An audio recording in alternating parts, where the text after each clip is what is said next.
Be sure to visit our website at smarthealthtalk.com. Welcome to Smart Health Talk with your host, Elaine McFadden. Welcome everyone to Smart Health Talk, and do we have a special show for you today? I mean, we brought in a person that is so hot right now as far as people wanting to know what the heck is going on with their food. Are they eating food that's even does it have any nutritional value? Is it contaminated with GMOs and pesticides? Are these things good? Are they bad?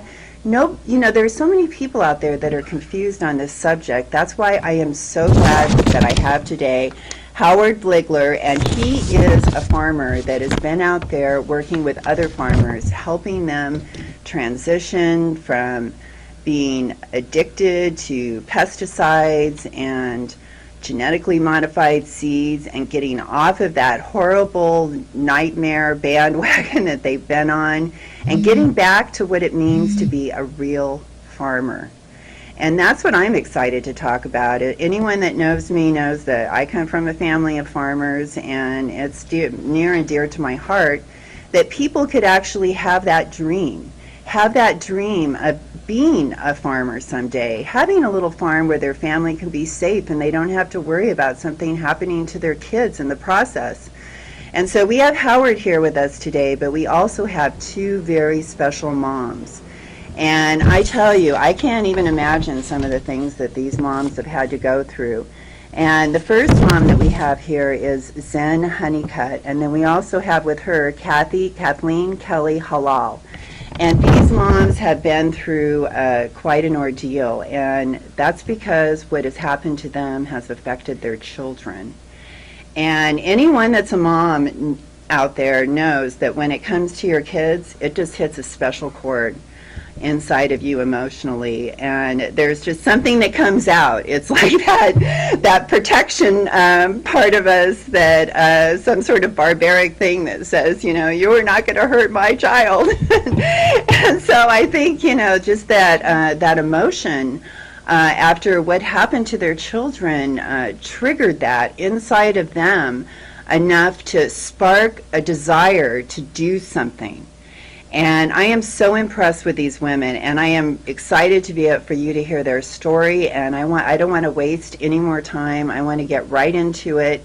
And so I'm going to go ahead and start with Zen. Why don't both of you just start by introducing yourself, and then maybe tell about at least 5 minutes of what happened to you, your story, and then we'll go to the other one, and then we'll talk about together, what you guys are working on, how we can get involved. Other mothers out there that are maybe experiencing the same thing, they don't know what to do, they want to take action, how do I get involved? And I'm hoping I'm hearing moms like that out there, because that's exactly what we need. We need more moms just like Zen and Kathleen. So Zen, go ahead and tell us your story. Oh, great. Thank you so much, first of all, for having us here today. I'm so excited to share because I have 3 boys, as Kathleen does as well, and in my case, all 3 have allergies, and some of them are life-threatening.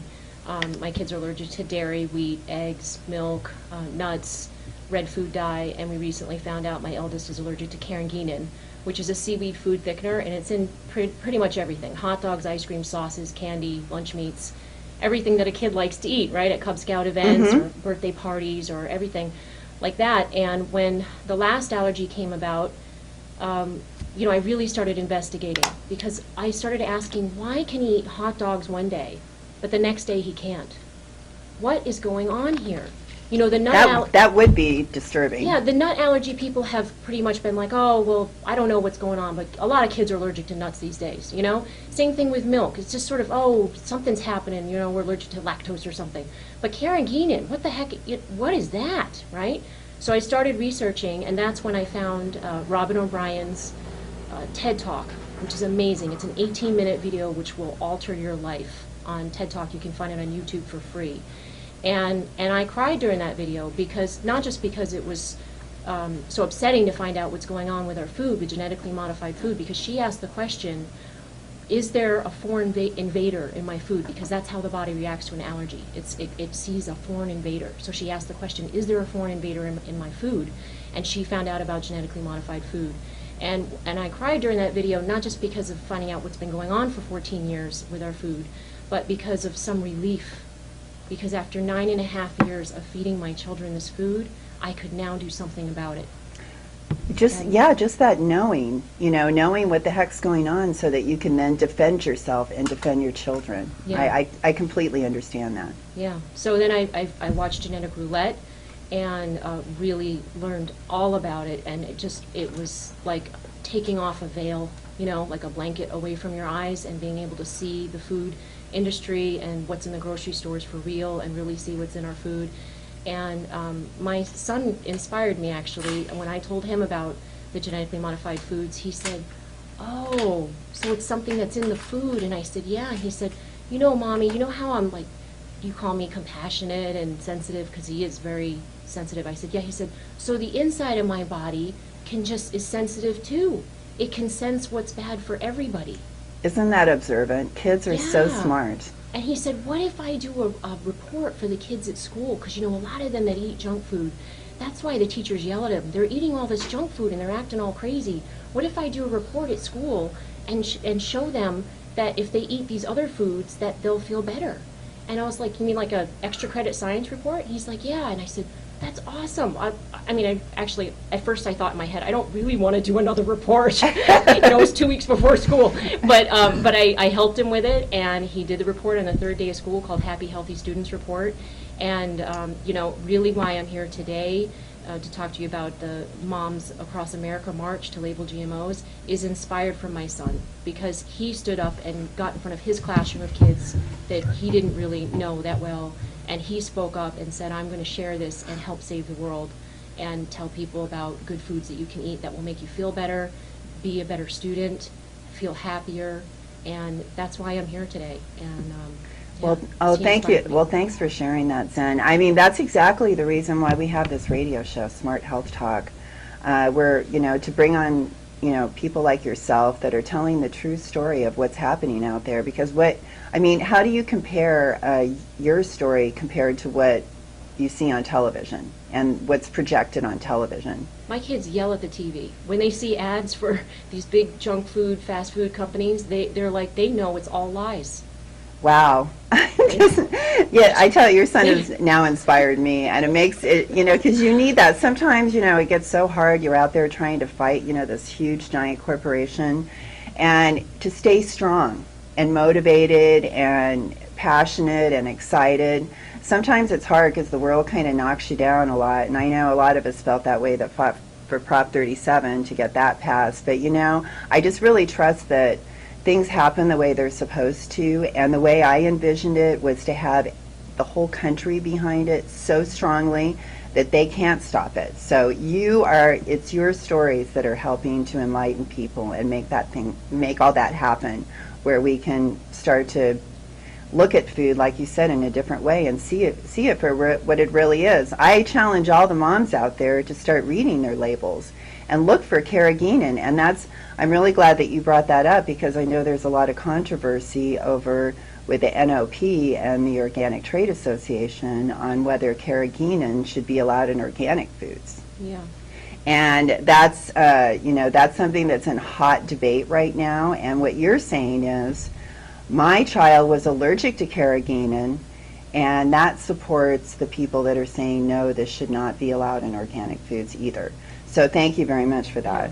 I'm glad we have someone to give us the true perspective on that people really do get an allergic reaction from carrageenan, everyone. I just want to say, he got a red rash around his mouth that lasted for 2 weeks. It looked like that was the symptoms? That was the symptom for him. And when I went online, there were hundreds of people that did not know what this was. And I finally was there anything else that you saw that? Well, his lips flared up, red rash around the mouth, and it lasted for 2 weeks, and it was painful and embarrassing, and he had to go to school. And how long after they had the food did that happen? Almost immediately. Really? So you knew that was the connection? Yeah. Once I was told by actually an iridologist, who's an alternative way to go. Oh yeah. She looks at your eyes. And right. She said that was it. Western medical doctors couldn't tell me what it was. But I want to say that what causes that allergy to carrageenan is, for me, is what I have seen is that when they eat the genetically modified foods and it erodes their stomach lining, with the pesticide in it, that's the connection that we're seeing through talking through healthcare doctors and alternative healthcare doctors, that it's, when you eliminate that, he's improved dramatically. He's going just organic and non-GMO. He's improved dramatically. He was actually exposed to the Garangenin just recently through toothpaste at the dentist office, and after being 2 or 3 months organic, his lips just got a tiny bit pink. He didn't get the whole line around his mouth, so his stomach is healing from going non-GMO and organic. I'm glad that you mentioned that carrageenan is in toothpaste, because there's a lot of hidden places. Like, people think food, first of all, because we've been talking about food, but you're saying, it's also in other non-food items. So, that's how aware you have to be as parents nowadays, and we wish it was easy and we didn't have to worry about these things, but the truth is we do. And so next, I'd like to welcome Kathleen. Kathleen, you want to go ahead and share your story with us? Sure. Thank you so much for having us today. Really, it's nice to be able to talk to people out there and maybe help some other mothers who are suffering with conditions that their children might have. I'm also a mother of 3 boys, and our oldest boy, in the middle of 2nd grade, he'd been a perfectly normal, well-behaved, top student in school. He started to act really strangely. He didn't want to go to school anymore. He would hide under his desk. He wouldn't do anything we said. He had anxiety. He wouldn't go to sleep. He would fight and be kind of angry all the time, and we couldn't really explain it. And he was called into the counselor's office in school, and the school counselor, who's a PhD, she didn't know him because he'd never had any issues before, but she spoke with him for like 20 minutes, and she said, well, I think you should put this child on antidepressants. If you're a good mother, you'll put him on antidepressants. And I said, well, you don't really know this boy, and we don't know what's going on. And so I kept searching, and my husband and I, we went to counselor after counselor. We went to the top counseling center for children at UCI, and we went to really the top doctors in Orange County to try and find out what was going on with our son. And nobody could explain it to us. And finally, through the help of our family counselor, we were directed to a dyslexia specialist who, talked to him a little bit, because I said, I know he has the ideas still in his head, but he lost his ability to do math. He forgot math. He couldn't write anymore. His handwriting got really bad, really messy. And I said, I know he still has these ideas in his head, but he says he can't write. So we talked to her for a little bit, and she said, I think if you remove his tonsils, this behavior will all go away. And I couldn't believe it, but at this point, we'd been through so many doctors, we spent thousands of dollars, that I was willing to look into it. She said, go to an ENT and get him really thoroughly checked for strep. And, even though he'd been to the pediatrician 2-3 times and an internist, and they'd all given him a clean bill of health, they'd taken throat swabs, and he didn't have any signs of strep. We did it. We went to an ENT, and the ENT looked really deep down into his tonsils and said, oh, well, there is a little bit of scarring there. So then the next step was we went for a blood test. And in the blood test, they measure the antibodies. They call it, a blood titer test. There are 3 tests that you can have done for your child. It's ASO, streptozyme, and anti-DNase B. And I can't remember exactly right now, but I think in 2 of these 3 blood tests, the strep titers were shown to be elevated, higher than normal. So that fact, coupled with the fact that, he had these behavioral changes that had come on pretty suddenly, and the slight scarring on his tonsils, we decided to go ahead and remove the tonsils and see what happened. So we had his tonsils taken out, and we put him on antibiotics for, I think it was a course of like 21 days. It was quite a bit of medicine. And he got better. And after that, we had to keep him on antibiotics kind of periodically. You treat it like rheumatic fever. And we kind of gradually watched the titer levels of the strep go down in his blood month after month. And as the strep titers went down, his behavior improved. His handwriting came back, his math came back, his personality came back. He was happy again. He was completely himself. I would say that, he recovered very well over a period of nine months. And we thought we'd found the answer at that point because he was better. But then we went to another doctor because I kind of wanted to keep checking for ways to keep him very healthy, and I wanted to find a way to stop giving him the antibiotics. So I started researching diet, and I learned about GMOs. And Can I ask you a question? At any time, had any of the doctors questioned you very much on the diet that you were feeding your child, or? no, although one doctor we finally went to, this is how I got into the GMOs. He took blood tests of actually all three of our boys because he said a lot of these children are having food allergies and food sensitivities that are they're causing inflammation, and they're setting the antibodies into action, and the kids are developing antibodies to all kinds of foods. But it doesn't necessarily show on the outside. So we went to this doctor, and he gave us blood tests. He gave the boys blood tests.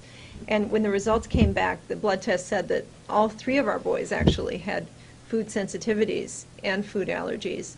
Our oldest boy, the one with autoimmune issues, had 2 allergies that show a reaction. That's to peanuts and penicillin.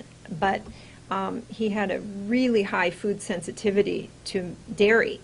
And it didn't show on the outside when he consumed dairy, and his neurologist explained that that's probably because of his autoimmune disorder, that it helps to suppress reactions. And so I just thought that was the strangest thing, that these children could have these food problems going on that you can't really see on the outside. And so then I started looking into food and food quality and GMOs, and I found out that GMOs in the body are recognized as foreign proteins.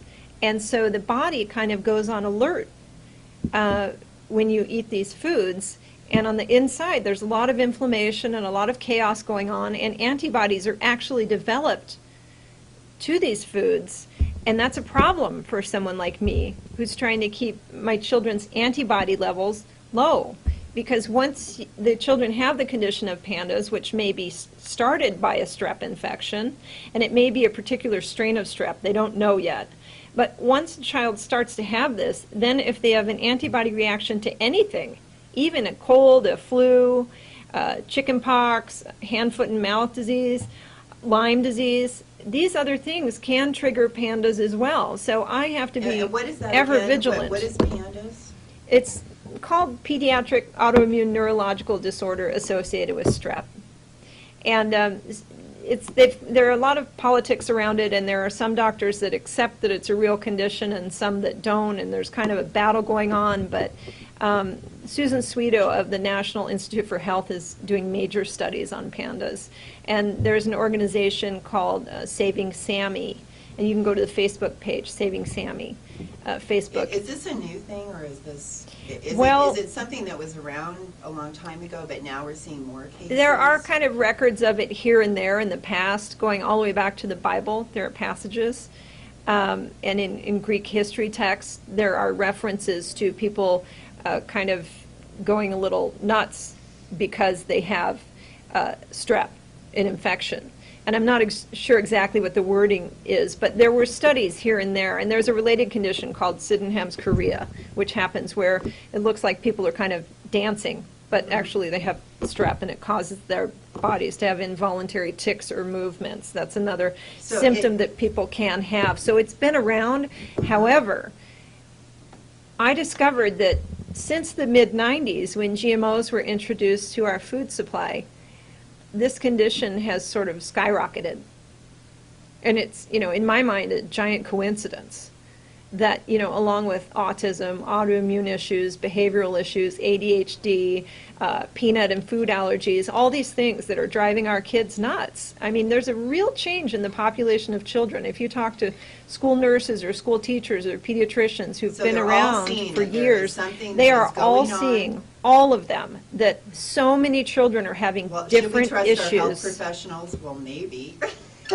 Yes. Maybe we should be yes. listening I mean, to the them. ones who are savvy enough. I'm a health professional. You Yes. should definitely be listening to me. Yes. So, But the question is it okay? Yeah. The question is that how to treat it once it comes up. The real problem with this condition, PANDAS or similar issues, is that it looks behavioral. But really what's causing it is an underlying infection. But a lot of medical professionals, sadly, see the behavioral issues, and they want to give medication right away. They want to give ADHD medication, SSRIs. They want to put the kids on prescriptions right away. And nobody thinks to check the blood for the antibody levels. And thankfully, our son was able to avoid any of that medication, and now he's completely healthy. But we had to do it through first antibiotics to get the antibody titer levels down, and then through diet to stop aggravating his system and get rid of the GMOs so that we could lower the antibody levels for the foods, too, that were also causing inflammation, because I think most people know that our immune system is based in the gut, and you have to keep that healthy in order to keep the body healthy. Everything comes from there. Everything all comes of from our there. nourishment, everything is coming from our gut. I totally agree with you. And from what I'm hearing that you're saying, it's almost like you get this infection of Streptococcus aureus, and then your body is never able to totally overcome it. You're never able to like get rid of it. It like lingers in there. That's right, but there are no symptoms on the outside. You don't know. You don't know it's in there. Yeah, and then eventually just the presence of Streptococcus aureus in the body is incredibly destructive. Its purpose is just destroy cells. That's right. And so that's happening, and then I know I've heard also that just leaky gut, compromising that thin layer of intestinal tract where the actual food particles are getting in the blood. Yes. And that's why we're seeing like these allergic reactions Yes. to food, because Yes. it's like traveling around in the blood, and the body's like, what the heck is this broccoli doing in the blood here? Yeah. This does not belong. That's It's not right. that the broccoli's bad, it's just that Yeah. the leaky gut happened at that moment that you ate broccoli or carrageenan or avocado or strawberry. I mean, there are kids that are allergic to the strangest things now. And So what do you guys do? Like, what is your lives like now? With, Oh. are you just like, are you careful with every single food item? I do my best. I think Zen might be a little more successful. I would say we're probably on about 70-30, non-GMO to GMO. We drive to 4 different markets. We shop at Trader Joe's, Mother's, Whole Foods. We go to the farmer's market on the weekends. We do the best we can. At home, we keep our food all GMO-free and organic. But then when you're out living your life, sometimes they want pizza or, it's very, very hard as a mother because the foods containing GMOs are everywhere. And the children are tempted and they want to be like normal children. That was Monsanto's goal. They want to take over everything on our plate. That's their goal. And this is a warning right here on what can happen. And then just the thought of, pregnant women being exposed to these things too. And the baby formulas. The baby formulas have GMO. If you don't buy organic. 46 to 64% of formula is made out of soy, GMO soy. And that is sprayed with glyphosate. And glyphosate, which I'm sure Howard will talk about more, draws out the vital nutrients of any living thing. So these babies are drinking formula that has glyphosate on it and is GMO that draws out vital nutrients of a living being. To me, that's the worst. To me, that's criminal. I used to be a WIC dietitian, and I knew this stuff, and I hated every single second of it. And it was my goal to eventually change that. I would have moms come in to WIC, crying to me about all of the symptoms that their babies were experiencing. Yep. And, I wanted to say, quit feeding them this formula, go get some organic formula. But that's a hard thing to do if they... There's a bill going forth in Connecticut right now, I believe it's in Ledyard, where they're trying to have formula labeled if it's GMO. So there are moms out there that are working hard to do this all across the country. And all moms can fight this. All moms can. All moms need to fight this. Panda Moms, everyone. Both these women are a member of Panda Moms, and you heard the definition of panda from Kathleen. Oh, Kathleen is and you started Panda Moms, is that correct? No, well, I'm the leader of the OC Pandas support group, but it actually there's a mother named Beth Maloney. she lives back in Maine, but she travels a lot to talk about pandas, and her Facebook page is Saving Sammy. It's called Saving Sammy. Sammy's the name of her son, and she figured this out. She made a promise to God that if she were able to help her son, that she would help other mothers and help other children who have this condition. It does go away. Her son is in college, very successful. I think he has like 3 majors. He's doing very well, and she's wonderful. Beth's wonderful, but she wrote a book called Saving Sammy, and if you're interested in the subject, read that book to go through her experience. But Saving Sammy is a Facebook page, and then Zen is starting a march that mothers can participate in to really do something about the GMOs. And go ahead and tell us about That's that. called Moms Across America March to Label GMOs, and that's going to be on July 4th all across America at a parade near you. It doesn't matter if you're on vacation. There's going to be a July 4th parade near you, and you can sign up very soon. You can come to momsacrossamerica.com page and find out more information about it. We don't have the sign up ready yet. It's going to be this fantastic map where you can see where people are signing up all across America, but it'll be very soon. And there's also a Facebook page called Moms Across America March to Label GMOs. And we've had 186,000 people in the first couple of weeks that were finding out about it. We have 34 marches now signed up on our... Right on, yeah. Zen! Go, so, girl! Yeah, so it's happening. I mean, I talk to moms from Idaho, Iowa, Connecticut, Florida, Tennessee. I mean, this is a daily basis now. People are contacting and saying, we want GMOs labeled. We want to know. Were you overwhelmed by the response? Were you surprised? At the way everything is like happening? Surprised? I guess yes, because for so long, as Kathleen must feel, you struggle as a mom on a daily basis to feed your kids at least 6 times a day, right? Yes. And you just struggle to feed them, healthy food that's non-GMO. And when you reach out and you find another mom in another state or in another county or in another town even that feels the same way you do, that's going through the same thing you do, I mean, it all comes together, and it's so empowering. It's really, this is our country. These are our kids. This is our food. We buy 85% of the food. It's up to us. It's up to us moms. Moms buy 85% of the food. And so what would you say to moms out there to just get started? To just get started, buy organic. And look for the non-GMO Project Verified label. And look, especially if you're eating soy or corn, just buy organic. Well, you can go to the Institute. What's for responsible Institute for Responsible Technologies. Just type in non-GMO shopping list. Yes. Right, non-GMOshoppingguide.com. Yes. And we have the link to the app right on our homepage, smarthealthtalk.com, so you can find it there, everyone. Yep. And okay, well, we've been listening to Kathleen and Zen talk about what it's like to be a mom with a child that has these type of allergies, and how serious it is and how it's changed their life and the lives of their children. And that should get everyone right now should be listening to every word that we have.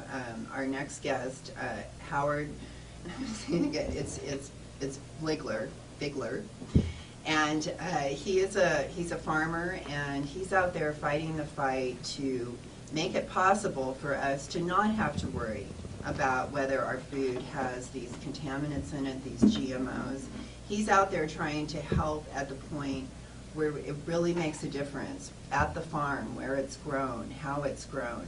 And so, Howard, I want to welcome you to Smart Health Talk. Thank you so much for being here, and I'm ready to just dig into that brain of yours and find out about all the important things that you have to say, because this is a message to everyone. And I love what Kathleen and Zen were talking about as far as this being, has to do with our country. This is like whether we have a country full of sick people, weak people, or whether we have a country full of strong people that are not sick and having to spend hundreds and thousands and millions and billions of dollars on health care that we don't even have to spend it on, that we wouldn't have to spend it on.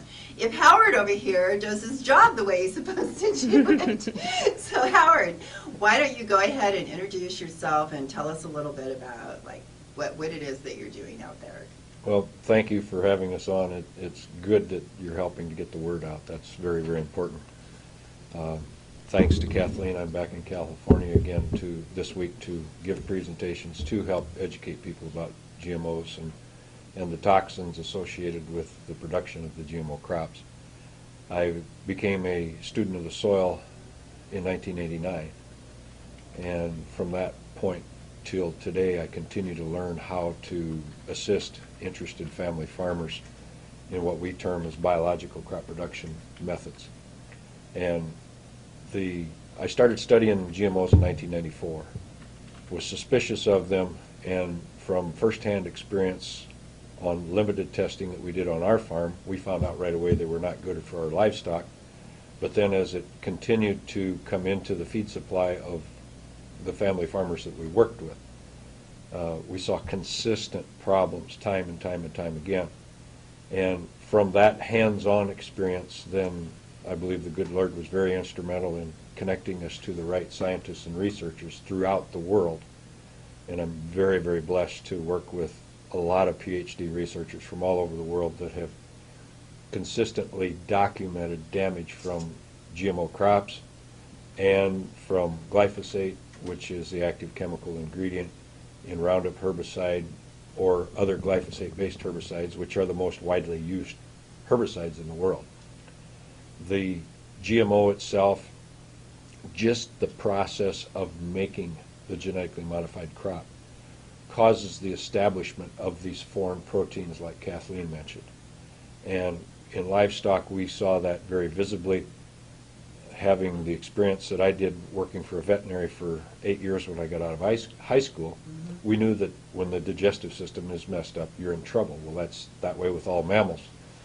And the irritation, inflammation, erosions, and ulcers that we would witness in the stomachs of the animals, along So you with actually cut them open and when they saw this. when they witnessed this died, yourself. when the animals died, we would do a post-mortem, and that irritation in the stomach was absolutely consistent, and that led us to gather a significant amount of anecdotal information, which led to conducting a scientific study.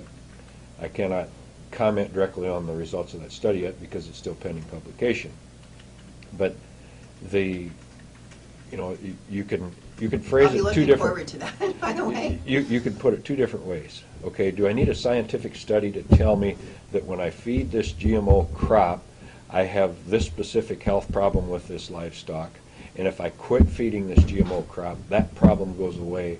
Now, to a farmer, that's common sense and real life happenings.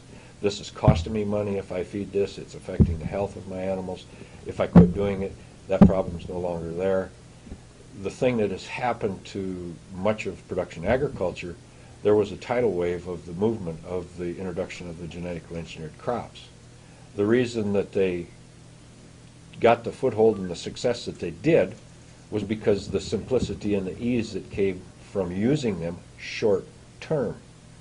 Today, it's not that simple anymore, because as the unwise implementation of them has occurred, and they have developed resistant weeds, we've seen the development of resistant pests, and it just keeps accelerating and getting worse.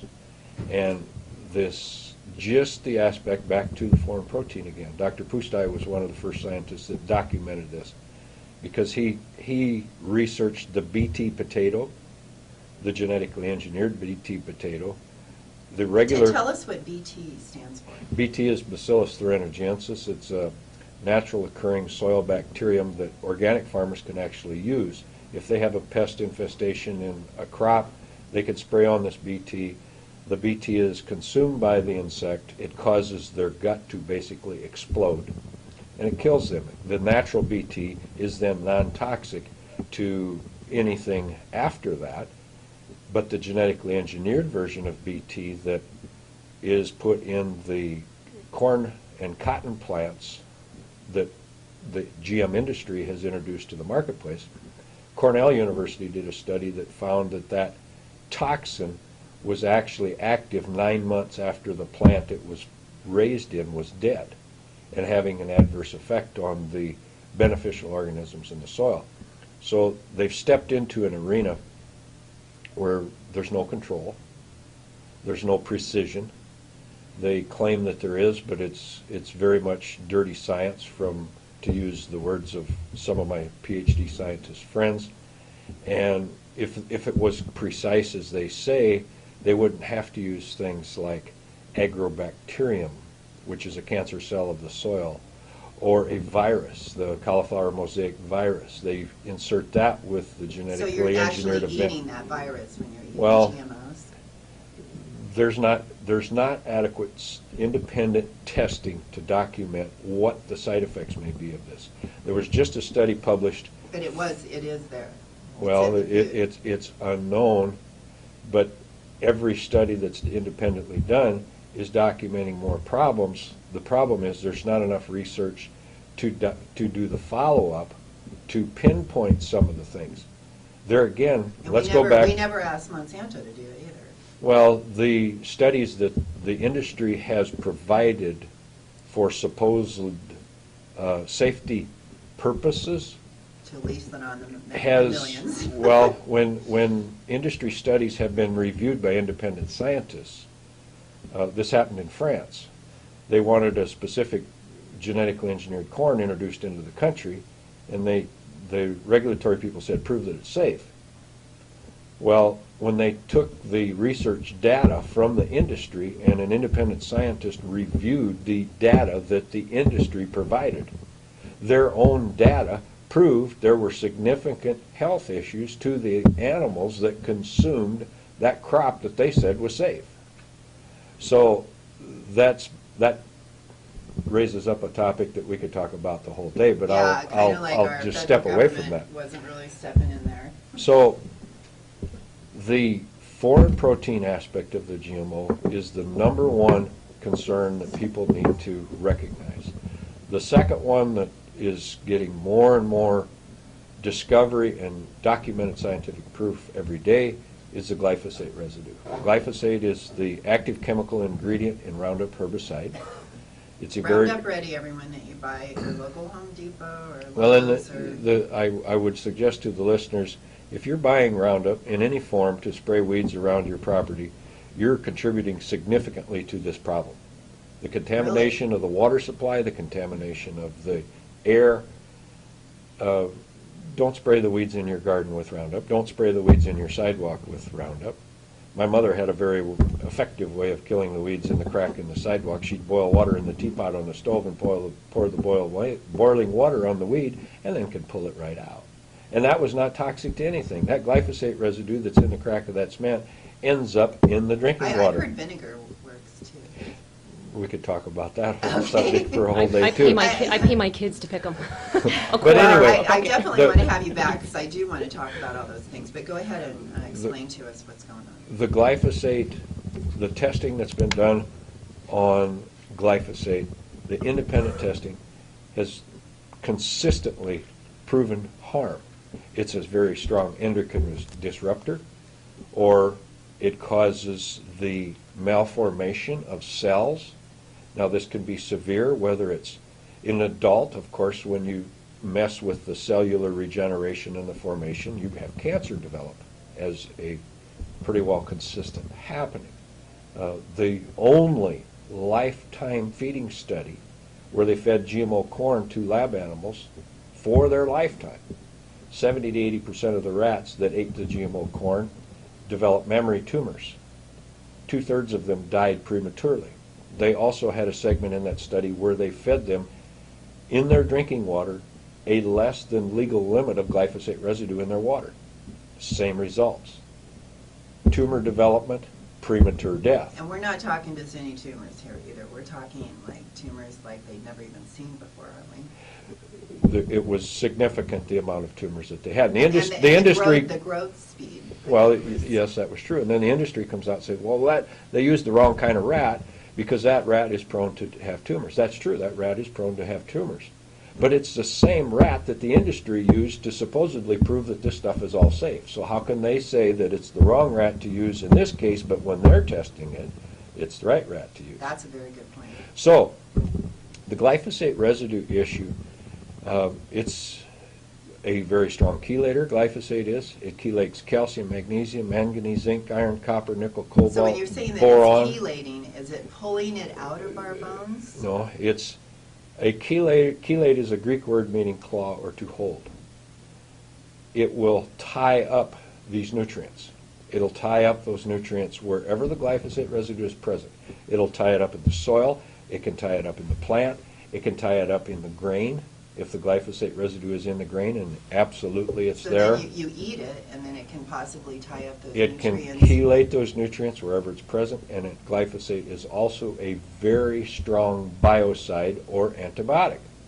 And the industry cannot say this is not true because the lead biotech company in the world has patented glyphosate as an antibiotic with the U.S. Patent Office in the United States. It's patent number And 7771736. so some of the bacteria that it's killing are the good guys. It kills mostly beneficial and promotes the growth of the opportunistic. That's how it is effective in being a herbicide. So Because yeah, go ahead. a weed will not die if it's sprayed with glyphosate when it's raised in sterile soil. If there's no opportunistic organisms there to kick into overdrive, the weed will not die. There was another scientific study that was done where they sprayed the glyphosate and a fungicide simultaneously. There was no herbicidal effect because the herbicidal effect is a result of the fungal disease that is caused as a side effect to the glyphosate killing the good organisms and promoting the opportunistic, which causes the plant disease that actually kills the weed. So when you put on the fungicide and the herbicide at the same time, you wiped out any herbicidal benefits of the herbicide.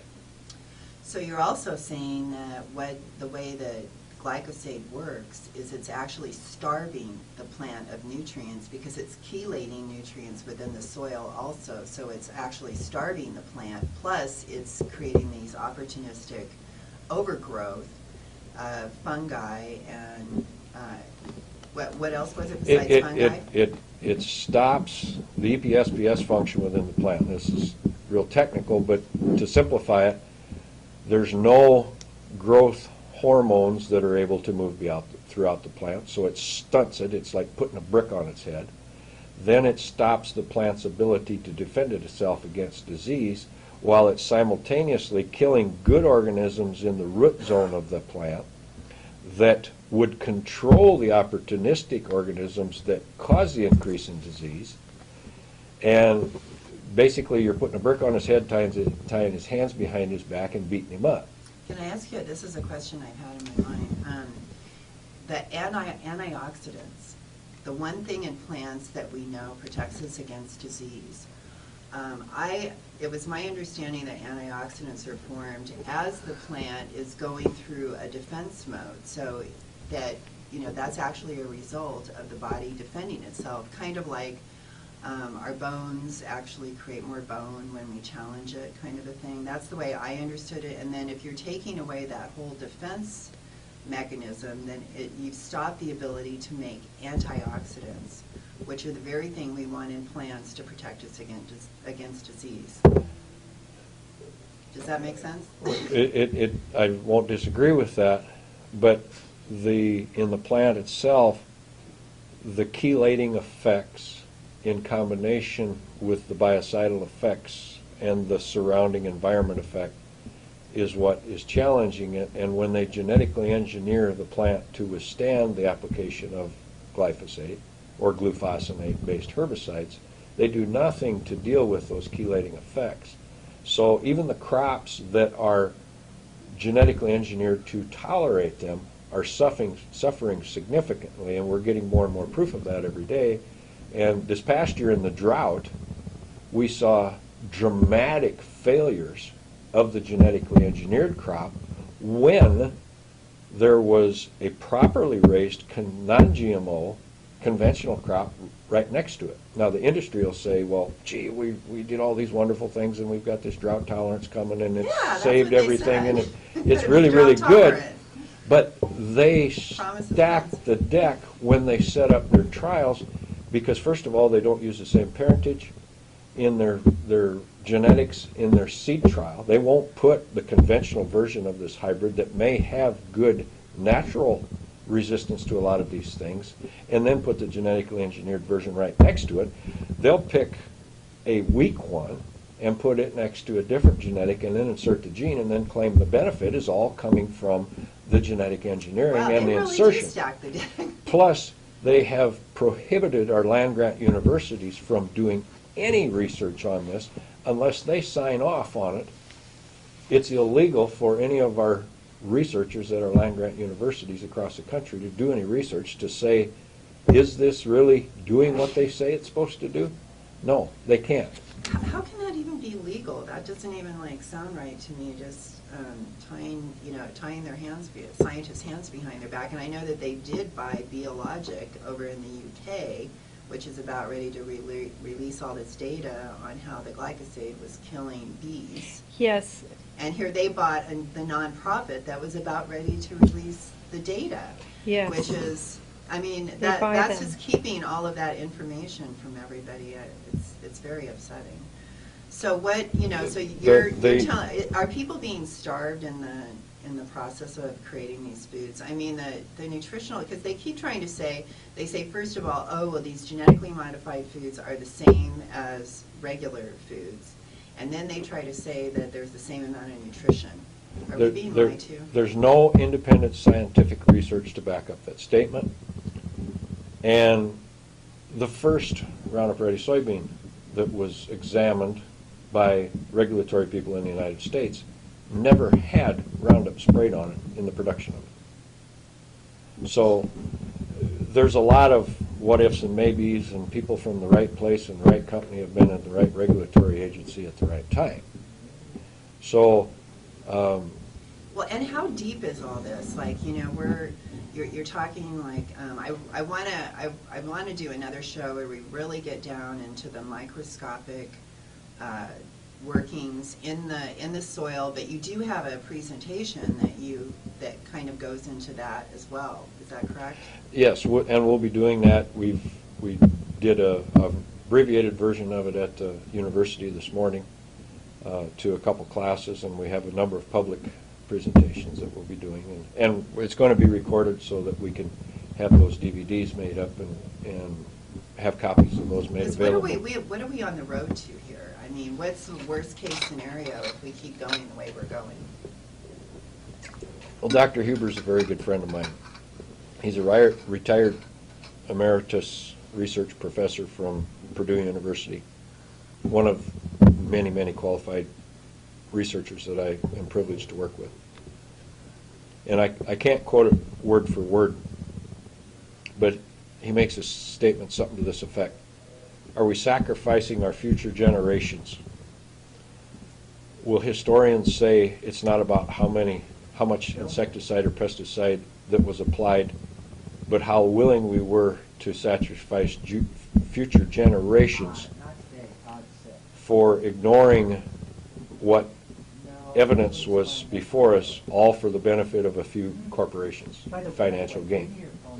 Well, people are afraid that it's going to cost them more money if we change over into a more organic type system. Should people have these fears that the prices of their food is going to go up and they're not going to be able to afford anything if we don't have GMOs? Because that's pretty much what Monsanto has been telling us. What happened to the cost of the food in the last 6 to 9 months?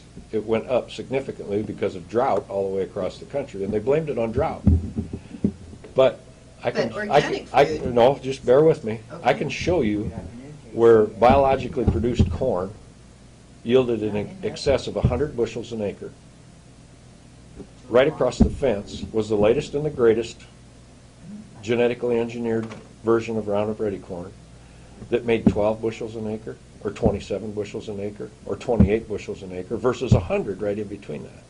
So what happened to the cost of food as a result of genetic engineering? Don't blame it on the weather. Blame it on the true fault. There is science that documents the fact that when you put the Roundup Ready gene in a plant, you're going to need more than twice as much water to raise the same amount of crop. Put the blame. Twice as much water when we're put the blame where the blame don't belongs. have that much water right now. Now, there's another really important question I wanted to ask you, because the owner of our radio station, KCAA, Fred Lundgren, is also a farmer, and he said that what happens with the timing with GMOs, because they're planted earlier, that screws up the farmers that are not planting GMOs because of the way that the pollen blows onto their crops, or there's something with the timing with when they plant GMOs that sabotages the other farmers that are not planting GMOs.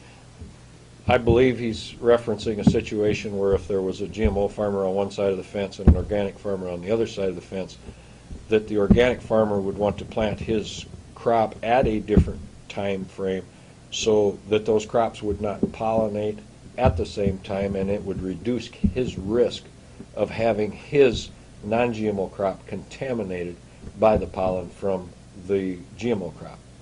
And that can be done, there's more testing that needs to be done to verify how widespread that contamination is. There's some research that shows that pollen can travel 5 miles in the right conditions. But we have done anecdotal testing to where there's very little contamination across the fence. And altering your timing by as little as a week may be enough in preventing that contamination. This is important information for farmers, I'm sure. Right. Well, and the things that we've learned of late, we've known about the glyphosate residue in feedstuffs for quite some time. And it's legal to have 20 parts per million of glyphosate residue in soy products that are raised in the United States and imported or exported around the world. It only takes 1/10 of a part per million glyphosate residue to cause disruption in the digestive tract, to kill beneficial organisms that allow the Clostridium botulinum organism to go into overdrive, which causes both acute and chronic botulism. It takes, in another study, it only took 2.03 parts per million of glyphosate residue to cause significant birth defects. It only took 1/2 of a part per million of glyphosate residue to cause both the sperm and the embryo to be killed, so there was no reproduction possibilities capable. And a lot of parents are struggling to even have children, and they're wondering why that's happening. And Dr. Benbrook said glyphosate is the #1 cause of birth defects. There's a study, a white paper that was conducted in Europe, or in Germany, where they analyzed the urine of professional people, bankers, lawyers, accountants. The vast majority of them had higher levels of glyphosate in their urine than what's legal to be in the water supply, and they don't have Roundup Ready crops in Germany. But they're using it as a burn down for no-till farming, and they're using it as a desiccant or a ripening agent prior to harvesting their crops. That has to be stopped immediately. I tried to tell people on this show that we know if you're not eating like practically 100% diet, or a very high percentage, your urine's going to test positive for pesticides. All of us. You could probably go out there and test over 95% of the people, and they will test positive for pesticides. So, the fact is that we're all eating it, it's in our bodies, and we need to work on getting it out. So so we're gonna kind of sum up with everything that we've talked about here today, and go over all of the best action steps that we should take from here as individuals out there. All of us are buying food. We're all using our dollars, deciding whether we want to buy a product that's GMO or not GMO. And that's the most powerful force of all, is our buying dollars and what we choose to buy. And I'd like to get some last comments from everyone. And go ahead, Sen, and everyone just tell us what you think that they should be doing. Remind us of the events that you have going and websites they should go to. So go ahead. Sure. Moms Across America march to label GMOs, and I just want to say it's not just for moms. Moms are leading the way. We want the whole family out there. We want students, we want men, we want granddads, we want everybody out there. We're very fortunate to be partnering with the California State Grange, with labelgmos.org, So how with do you get Allergy started? Kids. Like if you want to be Okay. in that march. Like Sure, if if I you want to go to wanted that be in march, the go to Moms Across America, Okay. march to Label GMOs on Facebook and message me the name of the parade in your town so we can get you on the map. We want to get you on the map, and then we'll get the news out there. You can spread the news out there, have a movie night, and show Genetic Roulette, show Robin O'Brien her TED Talk with your mom's friends, with your mom club, with your PTA, and be a part of sharing really how much you care about your kids and getting the word out there. And then come to, again, Moms Across America March to Label GMO's Facebook page or momsacrossamerica.com and message me and let me know the parade in your town. I just wonder how many moms out there are just wishing that someone would come with the answers to them and have clarity. They are the answer. That's what I want to say, is that no Superman's going to come down and do this for us. I'm the one. You're the one. We are the ones to do this. We buy 85% of the food. It's up to us. And this year, I have it. This year, this is going to happen. All right. Yeah. Love that. Go ahead, Kathleen. I'd just like to say, please contact Zen absolutely to participate across the nation. Really, we have to make our voices heard because this is a multi-billion-dollar industry, and they definitely have the ears of the people in Washington. The man heading up the FDA is an ex-Monsanto vice president, an attorney and lobbyist. So we're really up against some very big corporations, and the moms must speak out, and we must say, you know, we don't want our children to be sick. Please, we want labels so we can avoid these products if they're bothering our children. And if you want information about autoimmune disorders that might be affecting your child's behavior so that they don't need to take medication and drugs, please go to Saving Sammy. I think it's .net or Saving Sammy Facebook page, and you can get more information from Beth Maloney, who's really leading this. And, you know, our children, look in the classrooms. You can see in the classrooms. You can see it in the children. There's something out there that's causing a lot of unhealthy conditions, whether it's autism or autoimmune disorder or food allergies or behavioral issues, whatever it is. I think as a mother, we should all look at our children's diet and start thinking about trying to take some action. Do some research. Go online. Watch these movies. Watch The World According to Monsanto, Food Inc., Fresh. There are many movies out there, many videos. You can get informed. So thank you for listening to this show, and thank you for listening to us. Thanks, Kathleen. All those things is the same advice that I would give. So that's perfect. Thank you. And Howard? The thing I would say is we can look at history and see the end on GMOs, because one of the first genetically modified organism items in the food supply was RBGH or RBST. It was the genetically engineered hormone that they injected into milk cows. It's no longer in the vast majority of the fluid milk sold in the United States today because of the consumer's power.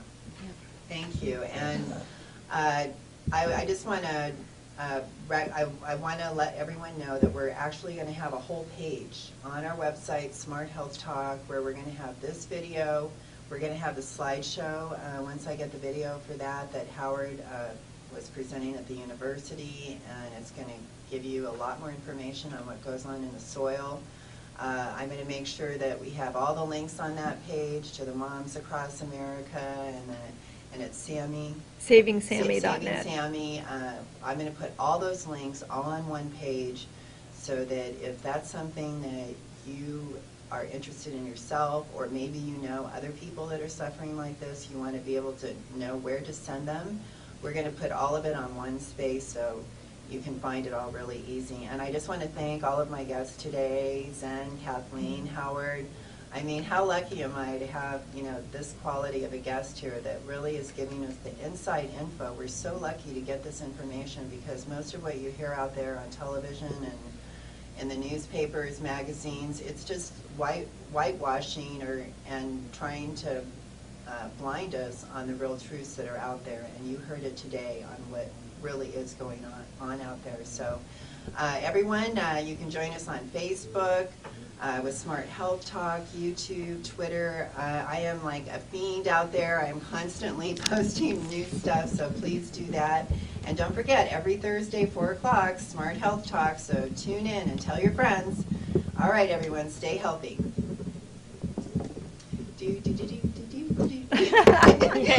Yeah.